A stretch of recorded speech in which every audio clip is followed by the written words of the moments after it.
তার সর্বোচ্চ শাস্তি মৃত্যুদণ্ড। কিন্তু এই সংকট কেন তৈরি হচ্ছে? এই সংকটটা তৈরি হচ্ছে এক শ্রেণীর মানুষ অস্থিতিশীল পরিবেশ তৈরি করার জন্য মোটরসাইকেল নিয়ে এসে, গাড়ি নিয়ে এসে একই তেল একই দিনে 2-3 বার তারা লাইন দিয়ে তেল নিয়ে যে বাসায় রেখে বোতলে ভর্তি করে, ড্রামে ভর্তি করে রেখে আবার তেল নিতে আসছেন। আমরা এতদিন সফট লাইনে ছিলাম।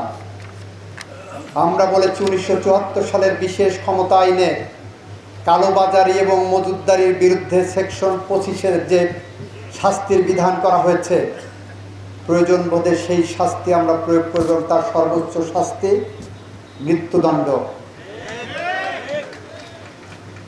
আমরা সেই কারণে প্রশাসনকে বলছি, আপনারা কঠোর হন।